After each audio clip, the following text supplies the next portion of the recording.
Class 8 SST Theme D Chapter The Parliamentary System Legislature or Executive. The Indian Parliament, How Democracy Works. चलिए आज हम India के parliament को समझने की कोशिश करते हैं। ये हमारी डेमोक्रेसी यानी लोकतंत्र का दिल है। इस एक्सप्लेनर में हम देखेंगे कि इतने बड़े कंट्री को चलाने वाला ये सिस्टम आखिर काम कैसे करता है। How are rules for 1.4 billion people made? कभी सोचा है आपने इतने सारे लोगों के लिए, पूरे कंट्री के लिए लॉज आखिर बनते कैसे हैं?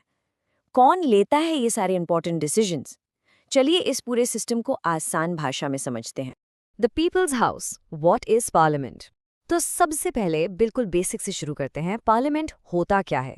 इसे द पीपल्स हाउस भी कहते हैं, यानी लोगों का घर। ऐसा इसलिए क्योंकि ये सीधे सीधे देश के लोगों को रिप्रेजेंट करता है। Parliament, the supreme legislative body of the government, comprising the elected representatives of the people. यानी आसान भाषा में पार्लियामेंट हमारी गवर्नमेंट की सबसे ऊंची, सबसे सुप्रीम लॉ मेकिंग बॉडी है। इसमें वो लोग होते हैं जिन्हें हम और आप यानी देश के लोग वोट देकर चुनते हैं। तो जो भी लॉज बनते हैं वो लोगों की मर्जी से ही बनते हैं। The foundation of power, abs इस पूरे सिस्टम की नींव यानी फाउंडेशन एक बहुत ही इंपॉर्टेंट प्रिंसिपल पर रखी गई है। वो है यूनिवर्सल अडल्ट फ्रेंचाइज। इसका सीधा सा मतलब है कि देश के हर अडल्ट सिटीजन को वोट देने का राइट है। All adult citizens have the right to vote. तो इससे फर्क नहीं पड़ता कि कोई अमीर है या गरीब या उनका बैकग्राउंड क्या है, वोट का राइट सबके लिए इक्वल है। People directly elect their representatives. इसी राइट को यूज करके लोग सीधे अपने लीडर्स को चुनते हैं और आखिर में फॉर्म्स द गवर्नमेंट। यही चुने हुए रिप्रेजेंटेटिव्स आगे जाकर गवर्नमेंट बनाते हैं। 2 houses, 1 parliament, the bicameral system। तो चलिए अब पार्लियामेंट के स्ट्रक्चर की बात करते हैं। इंडियन पार्लियामेंट कोई एक बिल्डिंग नहीं बल्कि एक सिस्टम है जिसके दो बहुत इंपॉर्टेंट हिस्से यानी 2 हाउसेज हैं। India has a bicameral system. Bi means two, cameral means chamber. तो इंडिया में bicameral system है। ये सुनने में थोड़ा मुश्किल लग सकता है पर है बहुत सिंपल। तो bicameral system मतलब 2 हाउसेज वाला system. Lok Sabha, house of the people versus Rajya Sabha, council of states. ये हैं पार्लियामेंट के वो 2 हाउसेज। चलिए इनके बीच का फर्क देखते हैं।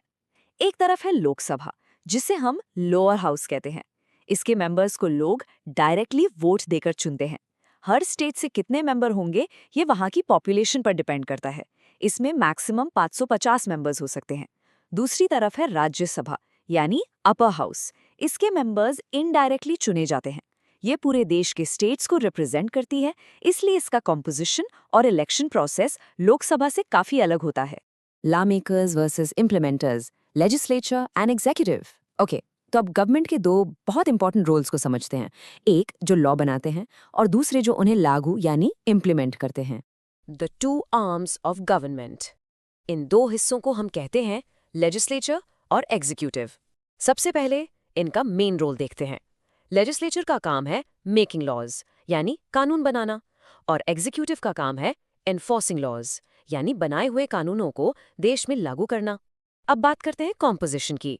लेजिस्लेचर में ऑल एमपीज आते हैं यानी लोकसभा और राज्यसभा के सारे मेंबर्स। वहीं एग्जीक्यूटिव में PM and council of ministers होते हैं। और आखिर में अकाउंटेबिलिटी। लेजिस्लेचर एग्जीक्यूटिव के काम पर नजर रखती है और एग्जीक्यूटिव लोकसभा के प्रति जवाबदेह होती है। The executive is chosen from among the members of parliament, MPs. ये बहुत ही इंपॉर्टेंट पॉइंट है। इसका मतलब ये हुआ कि जो एग्जीक्यूटिव है यानी हमारे प्राइम मिनिस्टर और उनके सारे मिनिस्टर्स वो पार्लियामेंट से ही चुने जाते हैं। वो पहले एक एमपी यानी मेंबर ऑफ पार्लियामेंट होते हैं। The journey from bill to act. Okay, तो अब चलते हैं सबसे इंटरेस्टिंग पार्ट पर। आखिर एक लॉ बनता कैसे है? ये एक पूरी जर्नी है जो एक बिल से शुरू होती है और एक एक्ट पर खत्म होती है। चलिए इस सफर को देखते हैं। A draft of a proposed law that needs to be approved by parliament before it can be enacted. तो सोचिए, लॉ एक फाइनल प्रोडक्ट है और बिल उसका ब्लूप्रिंट या रफ ड्राफ्ट है।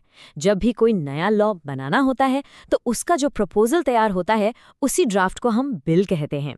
The law making process. तो चलिए इस प्रोसेस को स्टेप बाय स्टेप समझते हैं।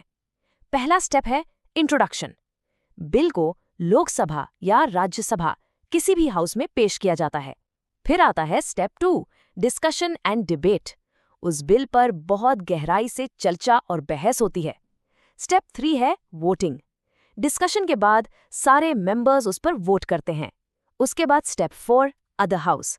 अगर बिल एक हाउस से पास हो जाए तो उसे दूसरे हाउस में भेजा जाता है, जहां पूरा प्रोसेस फिर से रिपीट होता है।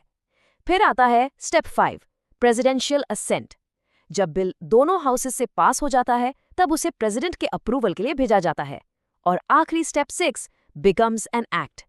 जैसे ही प्रेसिडेंट उस पर साइन करते हैं वो बिल एक एक्ट यानी पूरा कानून बन जाता है। The balance of power checks and balances. अब एक सवाल उठता है, गवर्नमेंट के पास इतनी पावर है तो इस बात की क्या गारंटी है कि कोई इसका गलत इस्तेमाल ना करे?